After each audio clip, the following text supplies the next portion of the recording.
জীবন সচল। রব বলেন আত্মা যদি পবিত্র হয় আখিরাতের জীবন সফল। রক্তে গুস্তে মাংসে যেই শরীরটা, এই শরীর যদি অসুস্থ হয়ে যায় দুনিয়ার জীবন অচল। আত্মা নামক যে একটা গুস্তের টুকরা সেটা যদি অসুস্থ হয়ে যায় আখিরাতের জীবন অচল। এবার আত্মা অসুস্থ হয় কিভাবে, শরীর অসুস্থ হয় কিভাবে, আবার পরিশুদ্ধ করতে হবে কিভাবে? পৃথিবীতে যে খাবার আমরা খাই, খাবার গ্রহণ করি, বিভিন্ন ফরমালিন এবং বিভিন্ন ধরনের মেডিসিনের কারণে এই যে খাদ্য আমরা গ্রহণ করি, খাদ্যে ভেজাল থাকার কারণে বডি অসুস্থ হয়। আর আত্মাও সুস্থ হয় কিভাবে? দুনিয়ার সব ধরনের গুনার কারণে আত্মাটাও অসুস্থ হয়ে যায়। আত্মাও অসুস্থ হয় গুনার কারণে, শরীর অসুস্থ হয় খাবারের কারণে।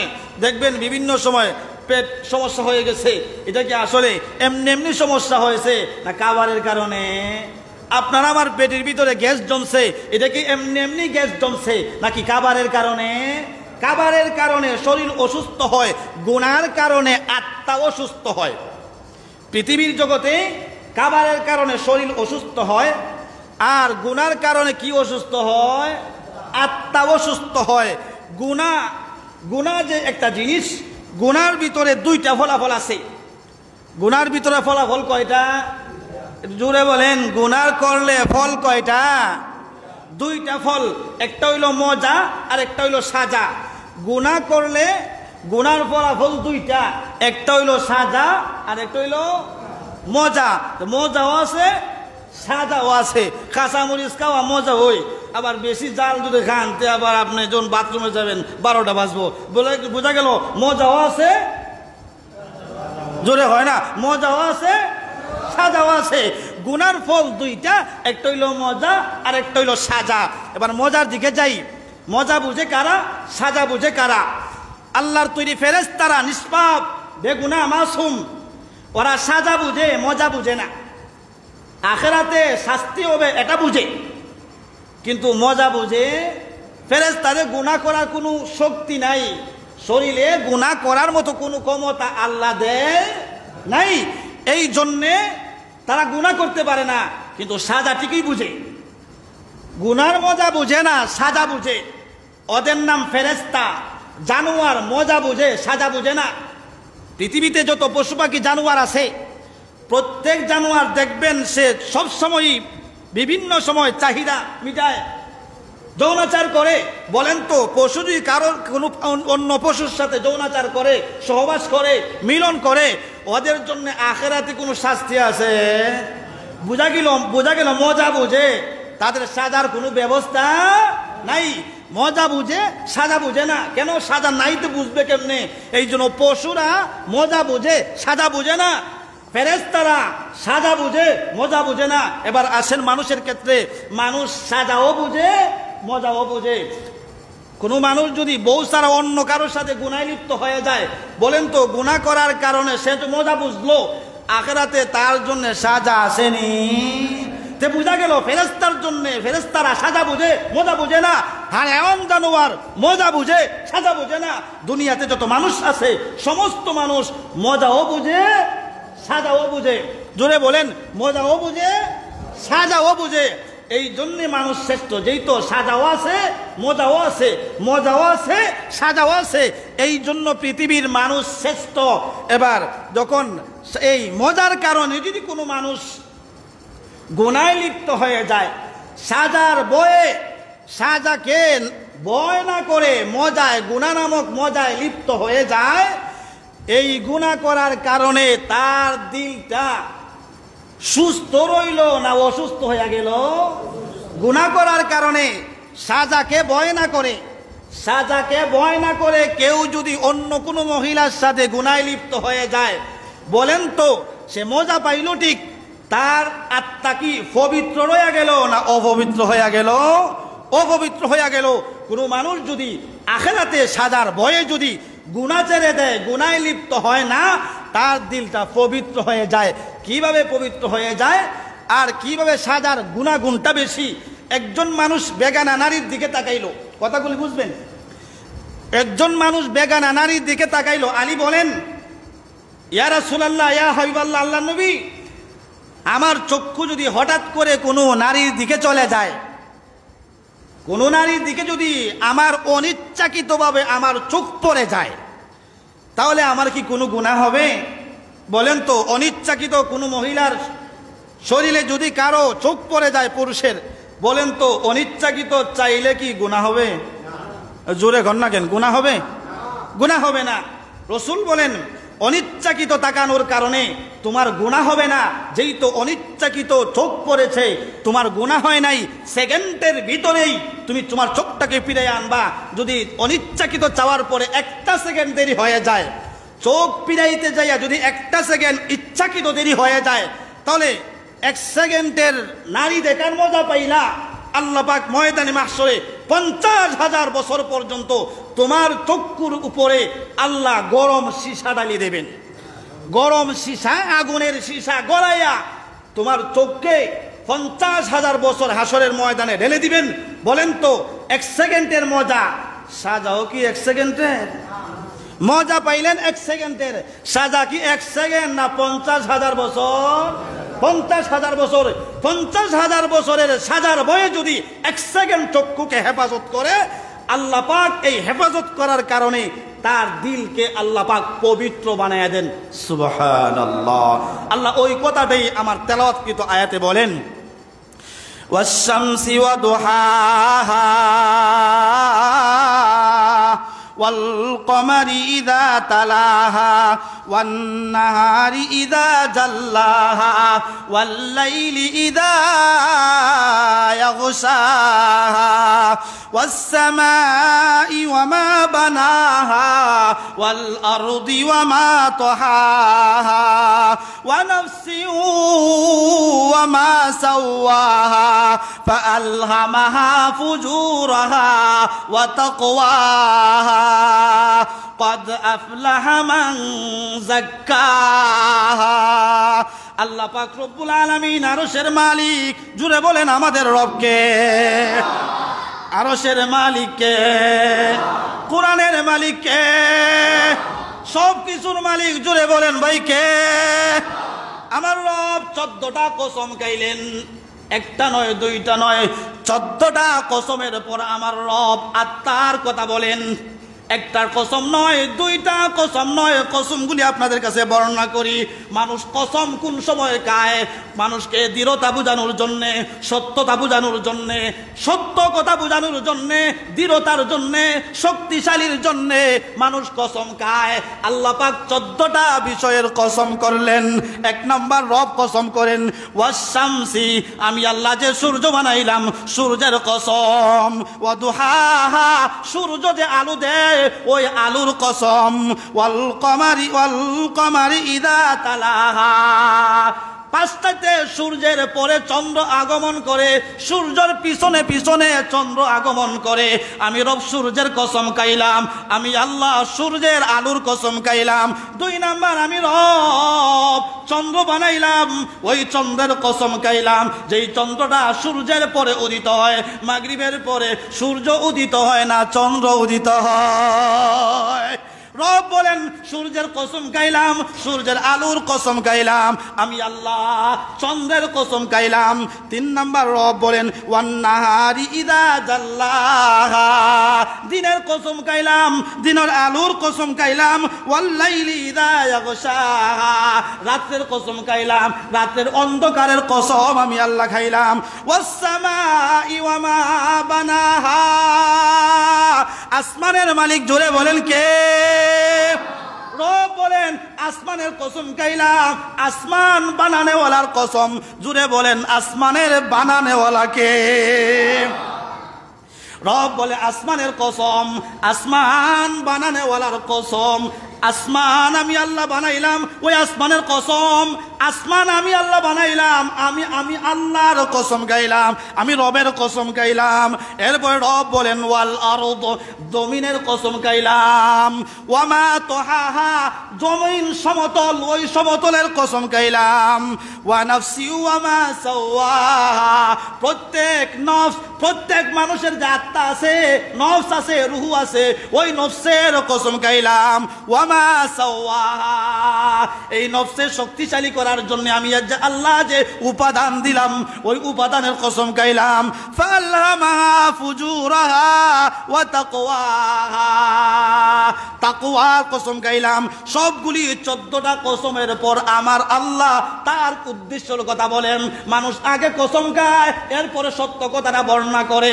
আমার আল্লাহ 14টা কসমের পর সত্য কথাটা উল্লেখ করে দিলেন, উদ্দেশ্যের কথাটা উল্লেখ করে দিলেন।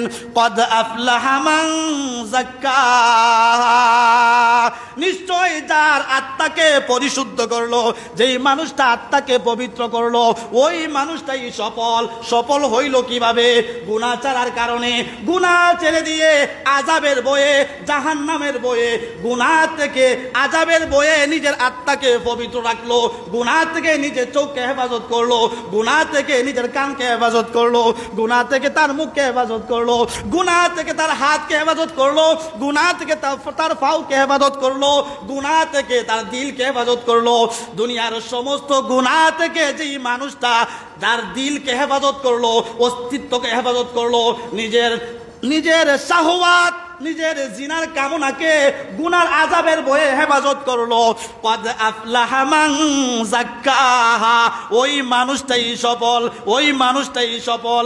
সফলের কথা বর্ণনা করলো অন্য জায়গায় বলেন, যেই মানুষগুলা ফামান যুহজিহা আনিন নারি ওয়া উদখিলাল জান্নাতা ফাকাদ ফাজ, সফল মানুষ কারা? সমস্ত গুনাহ থেকে নিজেকে বাঁচায়া জাহান্নাম থেকে মুক্ত করলো যারা, সমস্ত গুনাহ থেকে নিজের জীবনকে বাঁচায়া জাহান্নাম থেকে মুক্ত করলো যারা, ওয়া উদখিলাল জান্নাতা ফাকাদ ফাজ, তারা জান্নাতের উপযুক্ত হয়ে গেল। আমার আল্লাহ বলেন, সমস্ত গুনাহ থেকে মুক্ত হলো যারা, জাহান্নাম থেকে মুক্ত পাইলো তারা, জাহান্নাম থেকে মুক্ত পাইলো যারা, আমার আল্লাহর, আমি আল্লাহর তৈরির জান্নাতের মেহমান হয়ে গেল তারা। তে বোঝা গেল আত্মাকে পরিশুদ্ধ করলেই মানুষটা পবিত্র হয়। আত্মা যদি অপবিত্র হয় ওই মানুষটা অসুস্থ হয়ে যায়। এরপরে রব বলেন 14টা কসমের পরে আল্লাহ বলেন, যেই মানুষটা আত্মা পরিশুদ্ধ করলো ওই মানুষটাই সফল। আর যেই মানুষটা আত্মাকে পরিশুদ্ধ করলো না তার ফলাফল কি? আল্লাহ পাক পরের আয়াতে বলেন, ওয়াকাদ খাবা মান দাসসাহা, যেই মানুষটা তার আত্মাকে গুনাহ থেকে পবিত্র রাখতে পারলো না ওই মানুষটাই বিফল। এইতে বোঝা যায় যারা গুনাহ করে ওই মানুষটা বিফল, যারা গুনাহ ছেড়ে দেয় ওই মানুষগুলাই সফল। 14টা কসমের পর রব 14টা কসমের পর মূল কথাই বর্ণনা করেন, যারা আত্মা পরিশুদ্ধ করে ওই মানুষগুলাই সফল, যারা আত্মাকে অপবিত্র করে ওই মানুষগুলা সফল না বিফল? বিফল। আত্মা পরিশুদ্ধ হয় গুনাহ ছেড়ে দিলে, আত্মা অপবিত্র হয়, আত্মা অপবিত্র হয় গুনাহ করলে। এবার আসেন, বুঝলাম গুনাহ করলে আত্মা অপবিত্র হয়, গুনাহ ছাড়লে পবিত্র হয়, কথা বুঝলাম। তবে আত্মাকে পরিশুদ্ধ যদি করতে হয় কিভাবে করা দরকার? আমরা বুঝলাম গুনাহ করলে আত্মা অপবিত্র হয়, গুনাহ ছাড়লে আত্মা পবিত্র হয়, বুঝলাম। এবার আত্মাকে যদি পরিশুদ্ধ করতে চাই আমরা কোন সিস্টেমে আমার আত্মাকে পরিশুদ্ধ হওয়া করা দরকার? কেন পবিত্র করব? পবিত্র করব এই কারণে যাতে আমার আত্মা পরিশুদ্ধর মাধ্যমে আমি যেন জান্নাতি হয়ে যাই। জান্নাতি হওয়ার জন্য আত্মা পরিশুদ্ধ করা দরকার। আত্মা পরিশুদ্ধ না করলে জান্নাতের উপযোগী হয় না। কোনো মানুষ যদি নাফাক থাকে মসজিদে ঢোকার অনুমতি আছে, কথা হয় না? কেউ যদি নাফাক থাকে মসজিদে ঢোকার অনুমতি আছে?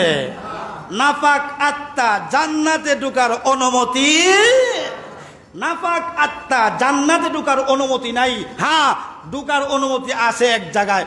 কোন জায়গায়? জাহান্নামে ঢোকার অনুমতি আছে, নাফাক আত্মা জান্নাতে ঢোকার অনুমতি নাই। এবার আত্মা যদি আমরা পরিশুদ্ধ করতে চাই কিভাবে করা দরকার, কোন তরিকায় করা দরকার সেটা জানা দরকার না? দরকার। সেটা বুঝতে গেলে আগে বুঝতে হবে দুনিয়ার হাইসিয়ত, দুনিয়ার নমুনা। দুনিয়ার নমুনা কি? আমাদের এই বাহুবল সদর এলাকায় মানুষ জমি জমা করেনি, কথা কয় না, জমি করেনি, জমি করে। বলেন তো জমির মধ্যে চাষ না করলে, জমির মধ্যে চারা রোপণ না করলে কি ধান হয়? একজন মানুষ যদি সে জমির থেকে ভালো ফসলের আশা করে, তাহলে তার কাজ হলো ওই জমিতে চাষ করা, ওই জমিতে ফসল রোপণ করা, ওই জমির আগাছা পরিষ্কার করা, ওই জমিতে উর্বর জাতীয় যা দরকার, সার বলেন আর খৈল বলেন আর যাই বলেন, উর্বর জাতীয় যত কিছু জমির জন্য দরকার সবগুলি জমিতে না দেওয়া, না দেওয়া, দেওয়া। বোঝা গেল, জমি থেকে ফসল যদি আপনি নিতে চান তাহলে আপনার করণীয় এই জমিতে চাষ করতে হবে, ওই জমিতে ফসল রোপণ করতে হবে, ওই জমির আগাছা পরিষ্কার করতে হবে। সব কিছু পরিষ্কারের পরে আপনি ওই জমি থেকে ফসল পাবেন। ঠিক তেমনি ভাবে আপনি যদি এই দিল পবিত্র করতে চান তাহলে আপনার এই জমিটা হলো কৃষকের জমির মতো। এই জমিটা কৃষকের, আমার দিল, আমার আত্মাটা কৃষকের, জোরে বলেন, কৃষকের জমির মতো। আপনি এই আত্মাটা যদি পবিত্র করতে চান তাহলে এই জমিতে চাষ করতে হবে। বলে দিল কি আলবানি যায় গরু দিয়া? না না, গরু দিয়ে আলবানি দরকার নাই। আমার দিলে, আপনার আত্মায়, আমার আত্মায় চাষ করা দরকার। কিসের চাষ? নামাজের চাষ, রোজার চাষ, যাকাতের চাষ, হজের চাষ, কোরআন তেলাওয়াতের চাষ, জিকিরের চাষ, সবগুলি আপনার ওইগুলা করলে আপনার দিল উর্বর হবে, আপনার দিলে আস্তে আস্তে ফসল জন্ম নেবে। এবার যদি মনে করেন না আমি ফসল করার দরকার নাই, নামাজও করার দরকার নাই, রোজাও করার দরকার নাই, হজও করার দরকার নাই, জিকির করার দরকার নাই, তেলাওয়াত করার দরকার নাই, আমি তওবা করার দরকার নাই, নামাজ দোয়া কোনো কিছু করার দরকার নাই। এবার আমার প্রশ্নের জবাব দেন, আমাদের এই এলাকার মসজিদের সভাপতি সাহেব যদি আপনার জমির মধ্যে চাষ না করেন, গাছ রোপণ না করেন, আগাছা পরিষ্কার না করেন, এমনি এমনি ফেলে দেন, এমনি এমনি রেখে দিলেন জমিটা, এই জমিটা এমনি এমনি রেখে দিলে কি এই জমিটা নিরাপদ থাকে না আগাছা হয়? কথা কয় না। জমি এমনি এমনি আপনি ফেলে রাখলেন, এমনি এমনি ফেলে রাখার কারণে জমির মধ্যে কি কোনো ধরনের ভালো ফসল হয় না আগাছা হয়? আগাছা কি কেউ রোপণ করে? আগাছা কেউ রোপণ করে না, আগাছা কেউ এমনি এমনি আনে না। জমি ফেলে রাখলেই এমনি এমনি আগাছা হয়ে যায়। ঠিক তেমনি হবে আপনার দিল যদি, আপনার দিলে যদি নামাজের চাষ না থাকে, রোজার চাষ না থাকে, যাকাতের চাষ না থাকে, হজের চাষ না থাকে, আপনার এই দিলে যদি কোরআনের তেলাওয়াতের চর্চা না থাকে, আপনার দিলে যদি জিকিরের চাষটা থাকে, আপনার এই দিলের ভিতরে যদি কোরআনের তেলাওয়াত, জিকিরের তেলাওয়াত, তসবিহ তাহলিল কোনো কিছু না থাকে, এমনি এমনি দিলটা রেখে দেন। জমি এমনি এমনি রেখে দিলে যেইভাবে আগাছা জন্ম হয়, দিলটাকে এই আল্লাহর বিধান থেকে দূরে সরাইয়া দিলে, জমি ফেলাইয়া রাখলে যেইভাবে আগাছা হয়, আপনার দিলটাকে এমনি ফেলাইয়া রাখার কারণে এই জমিতে গুনার আগাছা হয়। কিসের আগাছা? গুনার আগাছা। এবার বুঝতে পারছেন, এই দিলটা যদি জমিতে ভালো ফসল পাইতে গেলে জমি সে চাষ করতে হয়, দিলকে পবিত্র রাখতে গেলে জমি, এই দিলের ভিতরে, আপনার পবিত্র আত্মার ভিতরে আল্লাহর বিধান চালু করতে হবে। এই বিধান চালুর মাধ্যমেই আপনার দিল পবিত্র হবে। এই দিল পবিত্র করব কেন? দুই কারণে। জুড়ে বলেন, আমার দিল পবিত্র করব কয় কারণে? জুড়ে বলেন, কয় কারণে? দুই কারণে আমার দিল পবিত্র করা দরকার। এক নম্বর কারণ হলো, আমার এই দেহ যদি পরপারে জান্নাতবাসী হতে চায়, আমার আত্মা যদি পরপারে আল্লাহর তৈরি জান্নাতে যাইতে চায়, দিল পবিত্র ছাড়া জান্নাতে যাওয়ার সিস্টেম নাই। এক। দুই নাম্বার, রব বলেন আমার আরশ দুইটা। জোরে বলেন, কয়টা? রব বলেন আমার আরশ দুইটা। কয়টা? দুইটা। একটা আরশ উপরে আর একটা আরশ নিচে। একটা আরশ উপরে আর একটা আরশ নিচে। উপরের আরশ 7 আসমানের উপরে। আল্লাহ বলেন 7 আসমানের উপরে যে আরশ আমার আছে, ওই আরশে কুরসি আছে, আমি ওই জায়গায় বসা থাকি, এইটাই আমার বসার এক স্থান। আর নিচে আর একটা আরশ আছে, যার দিল পবিত্র, যার দিল পরিশুদ্ধ, যার দিল গুনাহমুক্ত, ওই দিলের ভিতরে আমি আল্লাহর আরেকটা কুরসি আছে। সুবহানাল্লাহ। তাহলে বোঝা গেল যে রবের স্থান দুইটা। একটা হইল 7 আসমানের উপরে আর একটা হইল 7 আসমানের নিচে গুনাহগারের দিলে না নেককারের দিলে? অপবিত্র আত্মায় না পবিত্র আত্মায়? পবিত্র আত্মার ভিতরে কার জায়গা? জুড়ে বলেন, পবিত্র আত্মার ভিতরে কার জায়গা? পবিত্র আত্মার ভিতরে আল্লাহর জায়গা। এবার বলেন, অপবিত্র আত্মার ভিতরে কার জায়গা? শয়তানের জায়গা।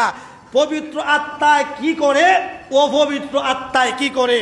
পবিত্র আত্মা আপনাকে বারবার ডাইকা বলে, নামাজে যা, হজে যা, জাকাতে যা, নামাজে যা, জিকিরে যা, তেলাওয়াতে যা। সব সময় পবিত্র আত্মা নেকের দিকে আহ্বান করে, আপনাকে গুনার দিকে আহ্বান করবে না।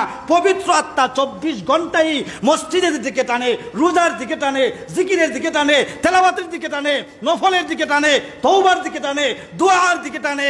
আর অপবিত্র আত্মা কয় নামাজে যাস না, রোজার দরকার নাই, নামাজের দরকার নাই, সুদ খা, ঘুষ খা, জিনা কর, ব্যভিচার কর, গান শুন, বাজনা শুন, গানের চর্চা কর। আপনার পবিত্র আত্মা হলেই আল্লাহর দিকে আপনাকে আহ্বান করবে, অপবিত্র আত্মা হইলেই আপনাকে গুনার দিকে আহ্বান করে। এবার বলেন, যদি কেউ কোনো আত্মা যদি আল্লাহর দিকে আহ্বান করে, ওই আত্মা কি অপবিত্র না পবিত্র? পবিত্র। কোনো আত্মা যদি গুনার দিকে আহ্বান করে, গুনার দিকে নিয়ে যায়, ওই আত্মা কি পবিত্র না অপবিত্র? এবার বুঝেন, আপনি আপনার নিজেকে প্রশ্ন করেন, আমার দিলে যে আত্মা আছে, ওই আত্মা যদি আমাকে সুদের দিকে আহ্বান করে, আমার আত্মা অপবিত্র। আমার আত্মা যদি ঘুষের দিকে আমাকে আহ্বান করে, আমার আত্মা অপবিত্র। আমার আত্মা যদি গানের দিকে আহ্বান করে, আমার আত্মা অপবিত্র। আমার এই আত্মা যদি চুরির দিকে, ডাকাতির দিকে, জিনার দিকে, আপনার মদের দিকে, গাজার দিকে, ওই দিকে গুনার যত সাইট আছে, এই সাইটে যদি আমার আত্মা আমাকে দৌড়ায়, বলেন তো ওই আমার আত্মা কি পবিত্র না অপবিত্র? অপবিত্র। এবার যদি আমার আত্মা নামাজের দিকে আহ্বান করে, আমার আত্মা ঘুমানোর পরে বারবার আহ্বান করে, সময় হয়ে গেছে নামাজের, তাড়াতাড়ি উঠে যাও। আমার আত্মা জিকিরের টাইম হইলই আপনার আত্মা আপনাকে ডাকে, তাড়াতাড়ি উঠে যাও, জিকিরের টাইম হয়ে গেছে, তেলাওয়াতের সময়, তেলাওয়াতের জন্য আহ্বান করে। এই আত্মা যদি, যেই আত্মা তেলাওয়াতের দিকে আহ্বান করে, যেই আত্মা নামাজের দিকে আহ্বান করে, যেই আত্মা রোজার দিকে আহ্বান করে, যেই আত্মা তওবার দিকে আহ্বান করে, যেই আত্মা আখিরাতের দিকে আহ্বান করে, যেই আত্মা আল্লাহওয়ালার দিকে আহ্বান করে, ওই আত্মা পবিত্র না অপবিত্র? পবিত্র। এবার আপনি আপনার নিজে প্রশ্ন করেন, আমার আত্মা কোন দিকে ডাকে, তোমার আত্মা তোমাকে কোন দিকে ডাকে? যেই দিকে ডাকবে আপনি সেই দিকের লোক। যদি গুনার দিকে ডাকে আপনি জাহান্নামী লোক, আর যদি নেকের দিকে ডাকে তাহলে কি জাহান্নামের লোক না জান্নাতের লোক? জান্নাতের লোক। এবার আপনার আত্মাকে পরিশুদ্ধ করতে গেলে আমি কোন দিকে যাওয়া দরকার? এই আমার আত্মা যে আমাকে গুনার দিকে ডাকে, আত্মার কিছু রোগ আছে। আত্মার কি আছে? রোগ আছে। কিছু আগাছা আত্মার ভিতরে, আমার দিলের ভিতরে বসে আছে। দিলের ভিতরে কিছু আগাছা, গুনার আগাছা আমার দিলে বসে আছে। এই আগাছার ভিতর, আগাছা 10টার ভিতরে একটার নাম শাহওয়াত। একটার নাম কি? শাহওয়াত।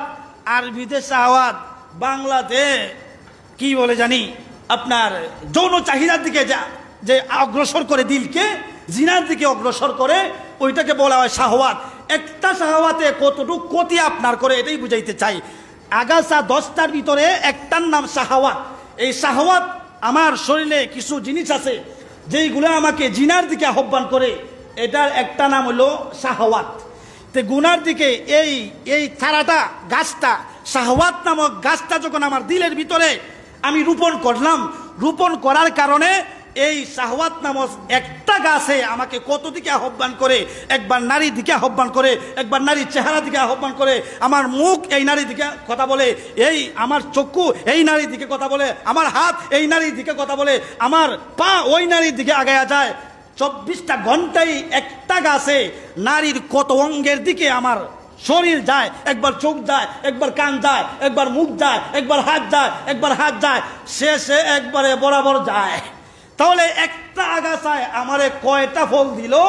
এই একটা গুনার আগাছার কারণে আমার হাত নষ্ট হয়ে গেল, আমার চোখ নষ্ট হয়ে গেল, আমার কান নষ্ট হয়ে গেল, আমার মুখ নষ্ট হয়ে গেল, আমার পা নষ্ট হয়ে গেল, শেষ পর্যন্ত আমার লজ্জা স্থানটাও নষ্ট হয়ে গেল। বলেন তো, একটা শাহওয়াত গাছের কারণে আমার ফলাফল, গুনার ফলাফল কয়টা হলো? শেষ পর্যন্ত বললেন যে হুজুর ঠিক আছে, যেহেতু গুনার শাহওয়াতের কারণে আমার সমস্ত শরীর নষ্ট হয়ে গেছে, এবার তওবা করে ফেলবো। তো তওবারও কিছু সিস্টেম আছে। তওবা করলাম, হুজুর বললেন, জাহান্নামের কথা বললেন, অনেক কিছু বলার পরে আপনার দিল নরম হয়ে গেল, আল্লাহর দরবারে তওবা করলেন। তওবা করে একবার কান্নাকাটি করে আপনি বাড়িতে চলে গেলেন, মনে মনে ভাবনা আজকে সব গুনাহ মাফ। আল্লাহ বলেন সব গুনাহ মাফ। আসতে হন সুবহানাল্লাহ, আসতে হন। কিন্তু গুনাহ মাফ তো করাইলেন ঠিক, আপনার জিলে যে আগাছা নামক গাছ আছে, গাছ তো আর উকড়াইলেন না। গাছটা তো আপনি একদম শিকড় সহ উকড়াইলেন না, শুধু ডালপালা কাটলেন। ডালপালা কি? এই আগাছার কারণে, শাহওয়াত নামক গুনার আগাছার কারণে আমার যত সাইড ছিল সব সাইড বন্ধ করে দিলাম, গাছটা ঠিক হয়ে আছে। আপনারা চা বাগানে গেছেন, জোরে বলেন, চা বাগান দেখছেন? কোনো সময় দেখবেন আপনার চা বাগানের চায়ের গাছের আগা সবগুলি সমানভাবে কেটে ফেলেনি। গাছ নষ্ট করার জন্যে না, আরো গাছ বাড়ার জন্যে? বাড়ার জন্যে। আপনি দিলের ভিতরে যে গুনার আগাছা শাহওয়াত আছে, শুধু ডালপালা কাটলেন তওবা করে, কিন্তু যে গুনার আগাছার গাছ শিকড় আপনার দিলের ভিতরে বসে আছে, গাছ উকড়াইলেন না। এবার বলেন, কিছুদিন পরে এই শাহওয়াত নামক গাছ দিলের ভিতরে ডালপালা নষ্ট হবে না ডালপালা দিবে? তাহলে তওবার মাধ্যমে ডালপালা কাটা হয়, আর গাছ উকড়ানোর মাধ্যমে দিল থেকে শাহওয়াত নামক গাছ দূর হয়। গাছ উকড়াইবো কেমনে? গাছ উকড়ানোর সিস্টেমটা তো জানি না। গাছ যদি উকড়াইতে চান তাহলে আপনি এমন একজন মানুষের সহমতি যাইতে হবে, তার কাছে গেলেই আপনার এই দিল থেকে শাহওয়াত নামক গাছ, গুনার যত গাছ আছে, সুদের গাছ, ঘুষের গাছ, বলেন একজন সুদকুর ঘুষ সুদ খায়, এলাকা সুদকুর নাই? জোরে বলেন আসেনি? আমি আপনাদের পায়ে ধরে বলি, কোনো সুদ করে আমাকে দাওয়াত দিয়েন না ডাইরেক্ট। আপনি যদি সুদ ওই কারণে হাতে মসজিদে আসছেন কেন? কাউকে দেখানোর জন্যে? যদি ঘুষ খায় মসজিদও আসে তো বুঝবেন সে মসজিদও আল্লাহর জন্য আসে নাই। ঘুষ চালু করে যদি মসজিদে আসে, ঘুষ খায় মসজিদে আসে, বুঝবেন আল্লাহ পাওয়ার জন্য আসে নাই। সুদ খায় মসজিদ আসে, বুঝবেন আল্লাহ পাওয়ার জন্য আসে নাই, সমাজ দেখানোর জন্য আসছে। কেউ যদি ঘুষ খায় তাহলে ঘুষ কি আল্লাহর পক্ষে না বিপক্ষে? মসজিদ কার ঘর? আল্লাহর বিপক্ষে। ঘুষ খাইয়া আল্লাহর ঘরে ঢুকলেন, লজ্জা করে না মিয়া? শরম করে না আপনার? হায়া লজ্জা একটু নেই আপনার? এমন মুখ আপনি সমাজে কি করে দেখান? আমি এমন কথা বলি, এই সমাজের মানুষ বালি সাহেবরা, আমার প্রায় 9 বছর চলে জুমার নামাজ, আপনারা আমাকে টেনে আনছেন, আমি এসেছি। আমার কথা যদি আমি না বলি তাহলে আমার এই ময়দানে মাহশরে আমার ভিডিও যে বাড়ি ভরবো, বালি সাহেবরা কেউ পাওয়া যাইব? পাওয়া যাবে? সেই জন্য আমার কথা আমি বলতেই হবে। কে আমাকে আই লাভ ইউ বললো আর কেউ আমাকে আই হেট ইউ বললো, সেটা আমার দেখার বিষয়। তুমি আই লাভ ইউ বললি আমার কি, তুমি আই হেট ইউ বললি আমার কি? আমি কোরআনের কথা বলতে যাইয়া আমার কোরআন যা বলবে, আমার রব যা বলবেন আমি বলতেই হবে। কথা জোরে বলেন ঠিক কি না? রব এই কথা জোরে বলেন কার?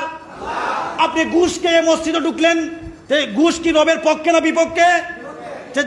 রবের বিপক্ষে আবার রবের করে ঢুকলেন, লজ্জা করে না মিয়া? সুদ কি রবের পক্ষে না বিপক্ষে? সুদ খেয়ে আবার রবের করে ঢুকলেন, লজ্জা করে না মিয়া আপনার? আগে তওবা করেন, এরপরে মসজিদ আসেন। কথা বলেন আমি মিথ্যা বলছি? জোরে বলেন মিথ্যা বলছি? জানেন? আপনি জানেন না তো এখনো? হারবিম মিনাল্লাহি ওয়া রাসূলি, রব বলেন এই ঘুষ নামক গুনাহ, এই সুদ নামক গুনাহ আমি আল্লাহ এবং আমার রসুলের সাথে যুদ্ধ করার মতো। বলেন তো, যার সাথে যুদ্ধ করতেছেন তার ঘরে ঢুকেন মিয়া, হায়া লজ্জা একটু আপনার নেই?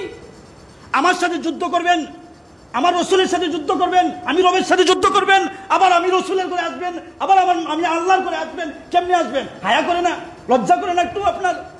এই গুনার আগাছা যদি আপনি পরিষ্কার করতে চান তাহলে গুনার, বলেন তো, কেউ যদি ডিসলাইন গড়ে রাইকা তওবা করে, ডিসলাইন লাগাইলেছে লাইন, কেউ যদি তওবা করে মসজিদে আইসা তওবা করলাম আল্লাহ আমাকে আপনি মাফ করে দেন, এই তওবা যদি কেউ করে, লাইন ঠিক আছে, তওবা করলো আল্লাহ মাফ করে দেন, আর কোনোদিন 2 সের মধ্যে টিভা দিতাম না, রিমোট মারতাম না, তওবা হয়ে গেছে। 1 সপ্তাহ পরে লাইন তো লাগাই ঠিকই আছে, 1 সপ্তাহ পরে আবার টিভা দিছে। বলেন তো, ডালপালা কাটছে ঠিক, মূল গাছ কাটছে? কথা কয় না, গাছ কাটছে? গাছ হইল লাইন এবং টিভি। লাইন ছিঁড়ে ফেলে, টিভি ভেঙে ফেলে, বোঝা গেল শিকড় উকড়াইছে। আর লাইনও ঠিক আছে, টিভিও ঠিক আছে। বলেন তো ডালপালা কাটছে ঠিক, কিন্তু এই যে আগাছা যে গাছটা ভাঙছে, উকড়াইছে না রইছে? এই রোয়ার কারণে আপনার আগা সরিয়া গেল। আগাছা যদি একবারে আপনার শিকড় সহ উকড়াইতে চান, তাহলে একজন কামেল বুজুর্গের কাছে যাওয়া দরকার। সময় শেষ। বুজুর্গের কাছে যাইয়া আপনি আপনার আগাছাকে উকড়াইতে হবে। বলে হুজুর বুজুর্গের কাছে কতদিন থাকতে হবে? এবার একটা উদাহরণ দিয়ে আপনাদেরকে, বুজুর্গের কাছে কতদিন থাকতে হবে। এই এলাকার অনেক মানুষ আছে 1 থেকে 100 পর্যন্ত গণনা জানে না, এমন মানুষ আছে না? কথা কয় না? এই এলাকায় 1 থেকে 100 পর্যন্ত গণনার মানুষ, গণনা জানে না এমন মানুষ নাই। কথা কয় না? আসেনি? এবং এখন আপনি 1 থেকে 100 পর্যন্ত গণনা শিখবেন। যদি শিখতে চান তাহলে যতদিন শিকার দরকার, শিকার পর্যন্ত যতদিন মাস্টারের কাছে থাকা দরকার ততদিন থাকতে হবে কিনা? আমি 100 পর্যন্ত শিখতাম, মাস্টার সাহেবের কাছে গেলাম, স্যার আমি 100 পর্যন্ত গণনা জানি না, আমাকে শিখাইয়া দেন। মাস্টার সাহেব বলল যে শিখতে গেলে 2 মাসও লাগতে পারে, 3 মাসও লাগতে পারে, যতদিন শিখতে লাগবে ততদিন থাকতে হবে।